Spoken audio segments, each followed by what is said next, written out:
Hello friends, welcome back. अगर आप हैं बिहार में नियोजित शिक्षक और बनना चाहते हैं राज्यकर्मी, तो आप लोग को एक एग्ज़ामिनेशन से गुजरना होगा, जिस एग्ज़ामिनेशन का नाम है सक्षमता परीक्षा। उसी के क्रम में मैं आप लोगों के लिए वर्ग 6 गणित का पाठ 3 संख्याओं का खेल, यहाँ पे इस पाठ से सभी महत्वपूर्ण ऑब्जेक्टिव प्रश्न लेकर के आ चुका हूँ।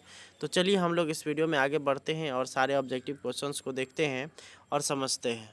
आइए, पहला क्वेश्चन हम लोग देखेंगे तो बोलता क्या है कि निम्नलिखित में से कौन सी संख्या 36 का गुणनखंड नहीं है। यानी कहने का मतलब हो गया कि जो आपको ऑप्शन दिया गया 2 है, 4 है, 18 है और 8 है, इसमें से कह क्या रहा है कि कौन इसमें से जो संख्या है वो 36 में भाग नहीं दे पाता। तो 2 से बिल्कुल लग जाता है, 4 से भी लग जाता है, 18 से भी लग जाता है, लेकिन 8 से नहीं लगता है। तो इसलिए इसका ऑप्शन नंबर डी बिल्कुल सही हो जाएगा।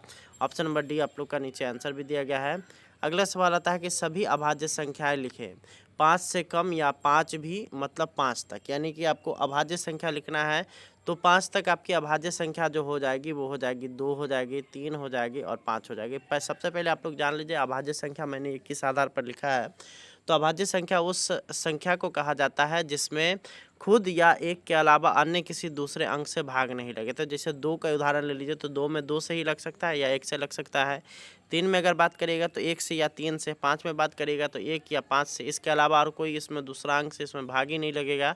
तो ऐसा ऑप्शन आपका है ऑप्शन नंबर बी, यानी कि 2, 3, 5। अगला हम लोग देखेंगे तो निम्नलिखित में से कौन सी संख्या 24 का गुणनखंड नहीं है। यानी कि कौन जो है यहाँ पे 24 में भाग नहीं दे पाएगा। ऑप्शन ए आपको 2 दे रहा है, तो 2 से यहाँ पे तो भाग लग जाएगा 24 में, 3 से भी लग जाएगा, 4 से भी लग जाएगा, लेकिन 5 से नहीं लगेगा। तो ऑप्शन नंबर डी इसका बिल्कुल सही हो जाएगा। आगे हम लोग बढ़ेंगे। चौथा नंबर सवाल है कि निम्नलिखित में से कौन सी संख्या 15 का गुणनखंड नहीं है। 15 का गुणनखंड नहीं है, यानी कि कौन सी संख्या 15 में भाग नहीं लगा सकता। तो 1 से तो लग जाएगा, 3 से भी लग जाएगा, 5 से भी लग जाएगा, लेकिन 4 से भाग नहीं लग पाएगा। तो ऑप्शन नंबर सी इसका बिल्कुल सही हो जाएगा। आगे हम लोग देखेंगे तो निम्नलिखित में से कौन सी संख्या 27 का भाजक नहीं है। किसके द्वारा 27 में भाग नहीं लग सकता है। तो यहाँ पे आप लोग देख सकते हैं 1 दिया गया है, 3 दिया गया है, 9 दिया गया है, 6 दिया गया है। तो 1 से 27 में लग जाएगा, 3 से लग जाएगा, 9 से लग जाएगा, परंतु जब 6 से आप भाग करने जाइएगा तो वहाँ पे आपको भाग नहीं लगेगा। तो ऑप्शन नंबर डी बिल्कुल सही हो जाएगा।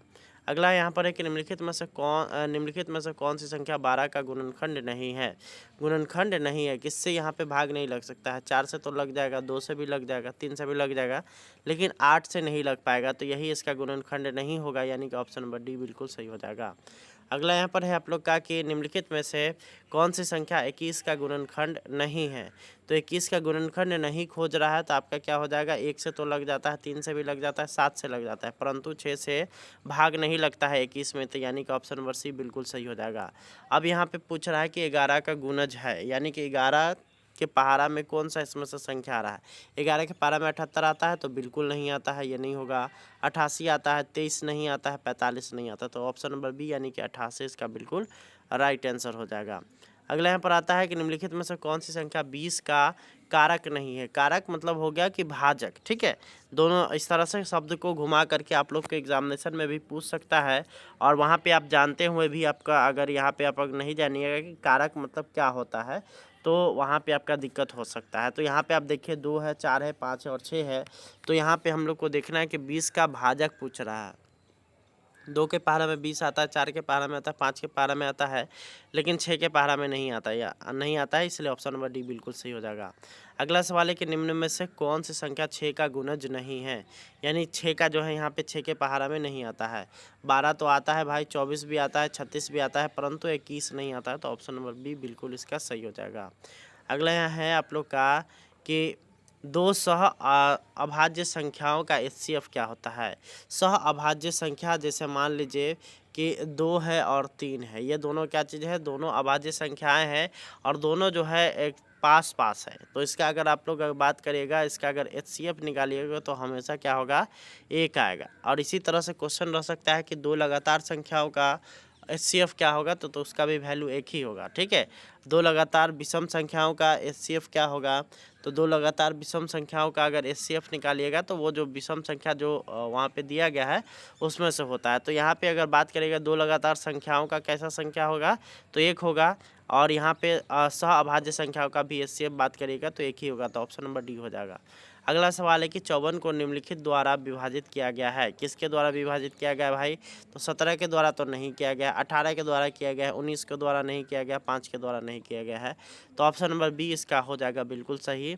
अगला यहाँ पर आता है कि निम्नलिखित में से कौन सी संख्या 9 का गुणज नहीं है? कौन जो है 9 के पहाड़ा में नहीं आता है? तो 9 के पहाड़ा में तो 18 आता है, 36 आता है, 81 आता है, 75 नहीं आता है भाई। तो यानी कि ऑप्शन नंबर डी बिल्कुल इसका सही हो जाएगा। अगला यहाँ पर है कि 12 और 16 का लघुत्तम समापवर्तक क्या होगा? तो लघुत्तम जब आप लोग 12 और 16 का निकालने जाइएगा तो यहाँ पे आप अगर देखिएगा तो इसमें से पहले खोज लीजिए, एकदम आसान सिंपल तरीका कि आपको कोई गुना भाग करने की आवश्यकता नहीं है, पहाड़ा आना चाहिए। देख लेना है कि दोनों के पहाड़ा में जो आ रहा है क्या इसमें मैच कर रहा है। तो यहाँ पे देख लीजिए 12 के पहाड़ा में 48 आएगा और 16 के पहाड़ा में आपका भी 48 आ जाएगा। अब यहाँ देखिएगा तो 12 के पहाड़ा में 60 आएगा लेकिन 16 के पहाड़ा में नहीं आएगा, तो इसलिए नहीं होगा। 32 देखिएगा तो 16 के पहाड़ा में आएगा लेकिन 12 के पहाड़ा में नहीं आएगा, तो इसीलिए आपका जो यहाँ पे देखिएगा जो दोनों में मैच करा, यहाँ देखिए 12 चौका 48 और 16 तिया 48, यही इसका एलसीएम हो जाएगा, यानी कि आपका ऑप्शन नंबर सी बिल्कुल सही हो जाएगा। अगला सवाल है कि 9, 27 और 81 के सार्वगुणनखंड ज्ञात करिए। सार्वगुणनखंड मतलब वैसा संख्या जो कि तीनों को विभाजित कर रहा हो, ठीक है। तो जैसे इसमें देखिएगा तो इसमें कौन कौन है भाई कि जो तीनों को विभाजित करे, तो 1 से तो तीनों विभाजित होगा बिल्कुल 100%। 3 से अगर बात करिएगा तो 3 से भी 9 में लग जाएगा, 27 में लग जाएगा, 81 में लग जाएगा, तीनों में लगेगा। 9 से अगर बात करिएगा तो 9 के पहाड़ा में 9 भी आता है, 27 भी आता है, 81 भी आता है, तो इसलिए इसका ऑप्शन नंबर ए बिल्कुल सही हो जाएगा, 1, 3, 9। आगे अब हम लोग बढ़ेंगे तो यहाँ पर आता है कि वे संख्या क्या कहलाती है जिनके 2 या 2 से अधिक गुणनखंड होते हैं। तो यहाँ पे देख लीजिए जो अगर बात करिएगा दो संख्या जिनके 2 या 2 से अधिक गुणनखंड होते हैं उनको क्या कहते हैं? ऑप्शन नंबर ए है आपका सम संख्या, बी है अभाज्य संख्या, सी है समग्र संख्या और डी है विषम संख्या। तो यहाँ पे समग्र संख्या किसको बोलते हैं? जो भाज्य संख्या होती है, भाज्य संख्या को हम लोग समग्र संख्या भी बोलते हैं, यानी कि ऑप्शन नंबर सी इसका बिल्कुल सही हो जाएगा। अगला सवाल यहाँ पर आता है कि किसी संख्या का प्रत्येक उसके बाद खाली स्थान उस संख्या से बड़ा या उसके बराबर होता है, क्या होता है भाई? तो ये हो जाएगा आपका एकाधिक, यानी कि ऑप्शन नंबर सी इससे थोड़ा सा जस्ट बड़ा होता है। अगला यहाँ पर आता है कि निम्नलिखित में से कौन सी संख्या 5 का गुणज नहीं है, यानी कि कौन 5 के पहाड़ा में नहीं आता है। तो यहाँ पे देखिएगा 5 के पहाड़ा में 15 आता है, 20 आता है, 30 आता है, लेकिन 33 नहीं आता, तो इसलिए यहाँ पे पूछ रहा नहीं है, तो ऑप्शन नंबर डी इसका बिल्कुल सही हो जाएगा। आगे यहाँ पर आते हैं कि HCF क्या है? 2 सह अभाज्य संख्याओं का। तो 2 सह अभाज्य संख्याओं का HCF अभी हमने तुरंत बताया है कि 2 सह अभाज्य संख्याओं का HCF जो होगा आपका 1 होगा, यानी कि ऑप्शन नंबर ए हो गया।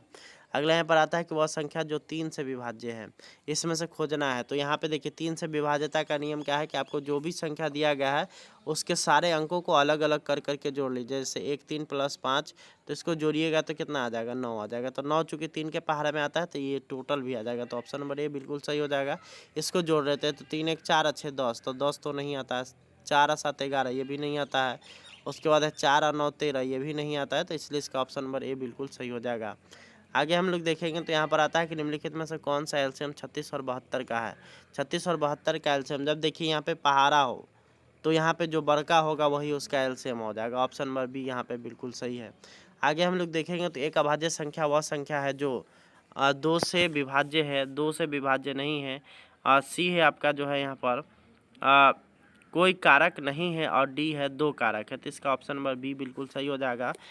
2 संख्याओं से विभाजित नहीं है। अगला यहाँ पर आता है कि निम्नलिखित में से कौन सी संख्या 68 का गुणनखंड नहीं है।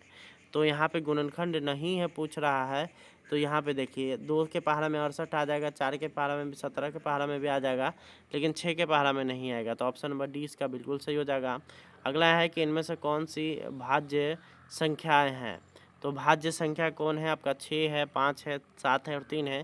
तो किसमें 1 और 6, इसमें अगर देखिएगा तो 1 और 6 के अतिरिक्त 2 और 3 दोनों से भाग लग सकता है, इसमें नहीं लगेगा, ठीक है, तीनों में। तो ऑप्शन नंबर ए बिल्कुल सही हो जाएगा, यही भाज्य संख्या है।